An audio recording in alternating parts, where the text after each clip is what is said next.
I'm Mareen Robinson, and I make foam clothes. I will be very happy to make foam clothes for you. Let me tell you a little bit about foam clothes first, because they're very different from regular sewing. Trapped air is insulation. It's the same type of thing that the pink insulation in your house does, because it traps the air. When I used to make ski clothes, we used quilt batting, and that has a big loft to it, and the air is in there. Well, we have found that foam works a lot better. It's not the air inside the insulation that keeps you warm. The magic of foam clothes is the moisture handling. When you ski or hike or work outside in the cold, you get sweaty, and the foam will take the moisture from your warm body out to where it's cold, and then you stay warm and dry the whole time. Foam clothes are made with 3 layers. An inner layer, which is next to your skin, is silky and soft, and then the mesh, then the foam, and then the mesh on the outside. Now, mesh has holes in it, and so the whole thing is going to allow wind to blow right through. So you want to wear a jacket or Levi's or a windbreaker on top of foam clothes. They're made with 3 layers, like an Oreo cookie.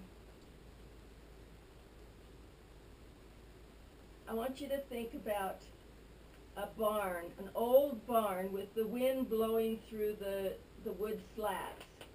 When you stitch on the foam, it pokes holes in that foam, and the wind would go through that. So what we do is to allow the foam to bloom, to puff up like this, and that covers over those holes, so that helps. But you do have to realize you must wear a coat or a jacket or a windbreaker over top of things.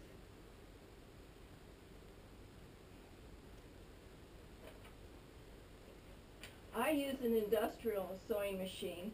However, you can use your home sewing machine on 1/2-inch foam. In fact, we're going to do a workshop teaching you how to work with foam, and you'll go home with a vest.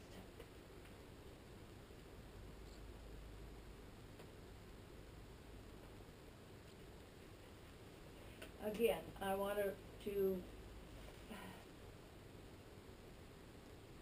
I can't think of the word I need. Impress upon your mind. Yes.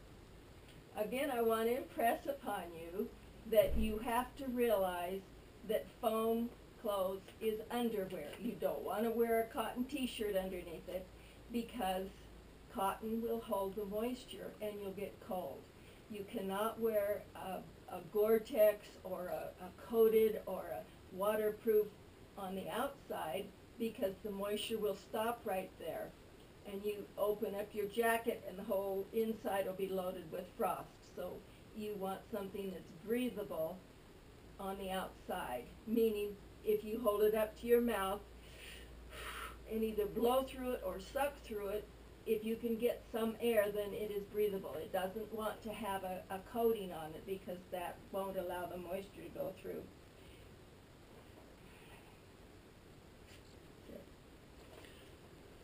Do you want to talk about some of the challenges of the 1-inch foam, or Yes. do you want to wait for the workshop? All right. 1-inch foam clothing is very good for being outdoors in Arctic type weather. It makes you feel like a marshmallow. It's puffy. It just, you feel like this wearing it. So 1/2-inch is much more comfortable to wear.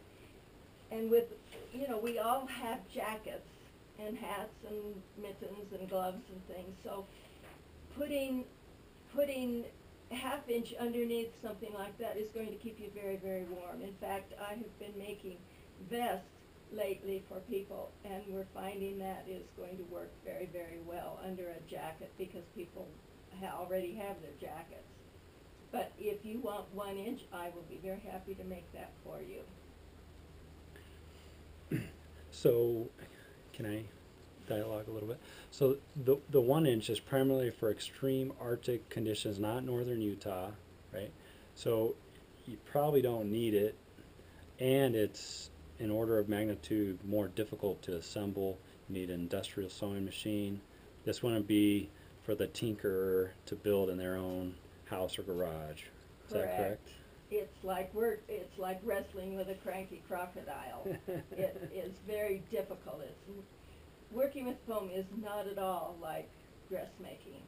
So there are not that many people who can do it, but I'll teach you if you want to know how. Okay. Do you want to show a couple products Yes. you got over there? Or? This is a vest I've just finished. We use snaps on it rather than zippers because zippers in the cold don't work. They tend to fail. So we use snaps on it. It has a nice lining underneath. It's silky, and then the mesh. And perhaps you can see the holes in this. So again, you have to wear something over top. I've had several people say, "Oh, well, on your website it just looks like it's a jacket," but it is not. It is underwear. When we make them for kids, we make arms and legs very long because kids tend to grow taller rather than wider this way. So that's how we do it so that they can wear it more than 1 year.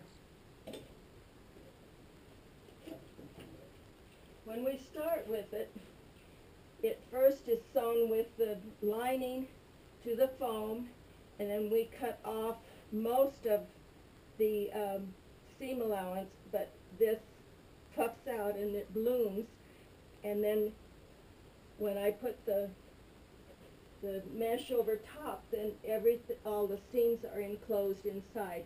If you're making it yourself, very, very difficult to sew on foam because your presser foot does not want to jump over this foam. So we do it with the foam over the top, the mesh over the top as well, and then you do have seams that are going to show you. They can be on the inside or they can be on the outside.